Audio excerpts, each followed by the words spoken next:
Good morning, Marijuana Nation. It's Tuesday, May 9th, 2017, and you're tuned in to episode 242 of Marijuana Today Daily. I'm your host, Shay Gunther, and I'll be walking you through today's marijuana news and headlines. As always, we have a full and busy day of cannabis news in our hands, so let's jump right into it.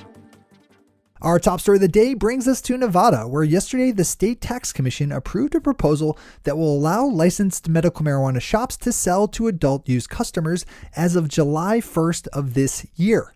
The so-called early start period will run from July 1st of this year through July 1st of next and allows all medical dispensaries in good standing with the state to sell adult use marijuana to of-age customers. The commission passed the proposal by a vote of 6-1. Although some towns and counties in the state have imposed moratoriums on any expansion into adult use sales, most have not. So as of July 1st, we'll be able to add Nevada to the list of states with functional adult use markets. Good job to everyone who helped make that happen.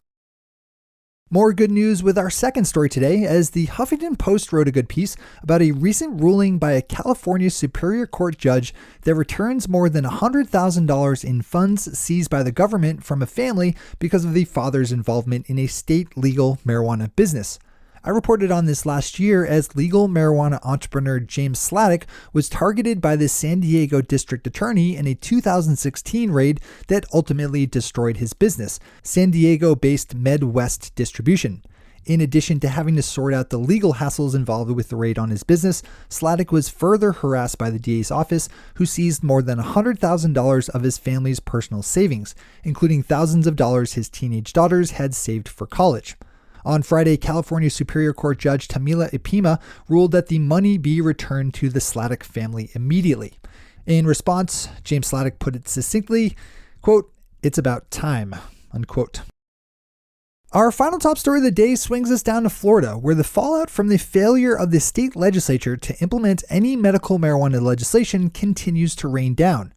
Over the weekend, Ben Polera, executive director of activist group Florida for Care, was criticized by fellow activist and lawyer John Morgan for helping to protect the interests of the 7 state-licensed medical marijuana providers over those of medical marijuana patients during the debate over the various proposed bills pushed by the state Senate and House. Mr. Morgan was pretty clear in casting blame, telling Florida Politics on Saturday, while referring to the 7 licensed providers as cartels, quote, "The person who strengthened the cartels the most is Ben Polera," unquote. Yesterday, Mr. Polera responded with a statement explaining his side of the story, saying, quote, "The choices we faced were bad, worse, and the worst," unquote. Click over to Florida Politics for the full read on this one, including the full text of Mr. Polera's response. As always, we have all the news we cover linked to on our website at mjtodaydaily.com and on our Twitter account at mjtodaydaily. Those are our top stories for today. It's time for Marijuana Today Daily Headlines Blitz.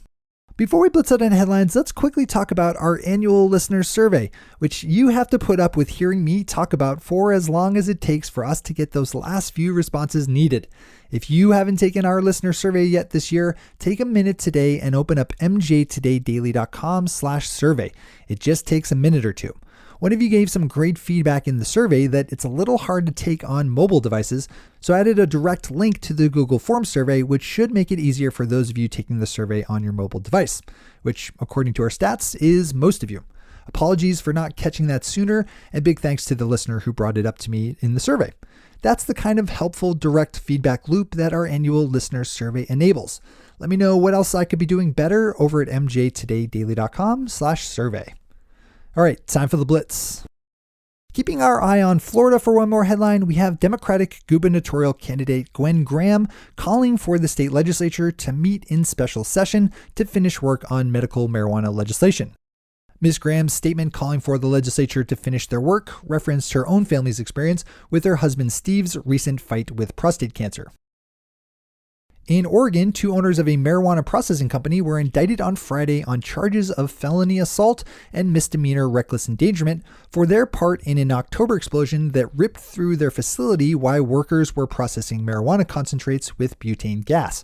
The explosion caused serious burns to worker Jacob Magley, who spent several weeks in a burn unit as a result. The charges against William Chris West and Jason Owie could put the 2 men in jail for up to 10 years each.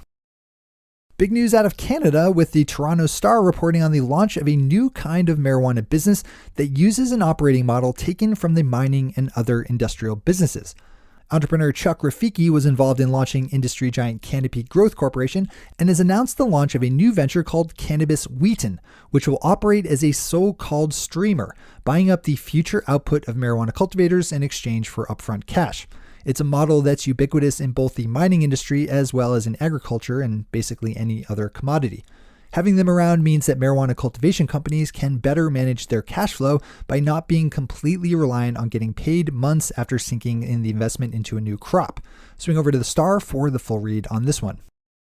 Yesterday, a spokesperson for the NFL Players Association said that he hopes the NFL will do the right thing in regards to allowing the use of medical marijuana by its players without trying to extract any kind of financial concessions from the Players Association during contract negotiations.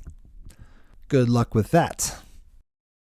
The Portland Press Herald is reporting that between December 31st of last year and March 31st of this year, more than $140,000 was spent in my home state of Maine on lobbyists working on marijuana-related legislation. According to documents filed with the Maine Commission on Governmental Ethics and Election Practices, during that time period, a dozen industry groups or businesses were engaged with lobbyists to influence cannabis policy. Dipping back down to Oregon for our last two stories, we have news on the timing for when the state will pay out some of the $75 million it's collected in tax revenue from legal marijuana sales. As KOIN 6 News is reporting, Oregon Liquor Control Commissioner Mark Pettinger said that it will be later on this year before his agency is able to pay out the expected $12 million to other state agencies to fund things like schools, health initiatives, and law enforcement. Commissioner Pettinger said, quote, "We are required to reconcile our budget, so essentially balance the books. It ends June 30th of this year. We're required to have that balanced out by September," unquote.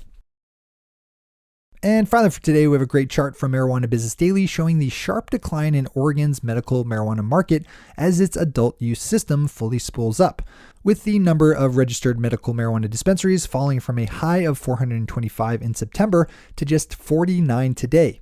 The number of registered patients is also in decline, dropping from just under 75,000 in December of 2015 to just over 61,000 as of this March. Those are the headlines and news for the day. I'll be back with you again tomorrow morning with another information-packed episode of Marijuana Today Daily. But in the meantime, if you have any stories to share or feedback to give, zip us an email to headlines@mjtodaydaily.com. And while you're clicking around the interwebs, swing over to our Twitter account at MJTodayDaily and visit our website at mjtodaydaily.com to find links to all the news we cover. What did the fish say when it swam into a wall? Damn.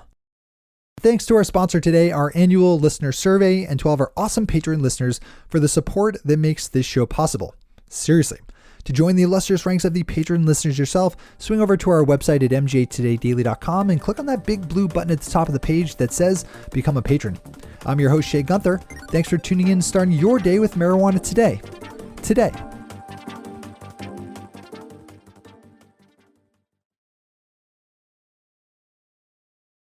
One take, Shay. One take.